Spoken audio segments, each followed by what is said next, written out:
Water's a necessity, don't use it wastefully. It has some properties that make it kind of unique. Water's a necessity, don't use it wastefully.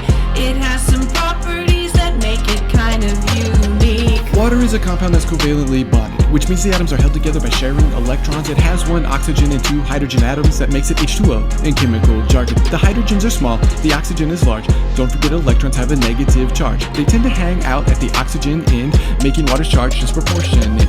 This gives water an important property of plus and minus in that we call polarity. This one property leads to several others, and this is exactly what this rap covers. Water molecules like to stick to one another. Their polarity makes them attractive to each other. A hydrogen bond is formed when plus and minus stick. This is called cohesion. It's easy, it's quick. Cohesion allows for another characteristic. Surface tension makes water walking realistic. Water molecules stick together pretty tightly, allowing insects to tread upon the surface lightly. Polarity accounts for another feature that's cool. Water also sticks to other polar molecules. If it's got a positive or a negative end, water can bond with it again and again. Adhesion is the name of this kind of attraction. It allows for capillary action. This is water creeping up through tiny spaces like our circulatory system, plant stems, and other places. Water bonds with many things, thus a universal solvent. Water molecules stick to something, break it, dissolve it. All of these properties are because water is polar, having an uneven charge from one end to the other. Water's a necessity, don't use it wastefully. It has some properties that make it kind of unique. Water's a necessity, don't use it wastefully.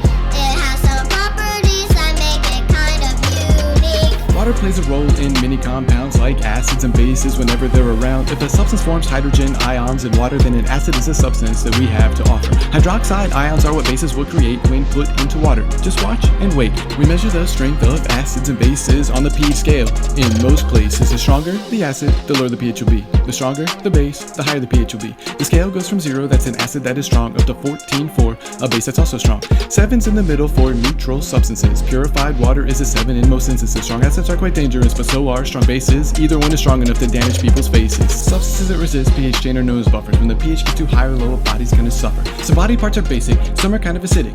Buffers stop the drastic changes, keeping bodies fit. Water also has a high specific heat capacity, which means to change its temperature, it takes a lot of energy. This property means that water helps to regulate extremes, moderating climate and seasonal changes in between. Now a little bonus info as we're wrapping up this wrap. A couple definitions to slide into your backpack. Diffusion is the net movement of particles from high to low. Of course, we're talking concentration, as I'm sure you know. These particles keep traveling down the concentration gradient and will continue till dynamic equilibrium is met. Then they randomly move in the solution. With no concentration gradient, there is no diffusion. Water's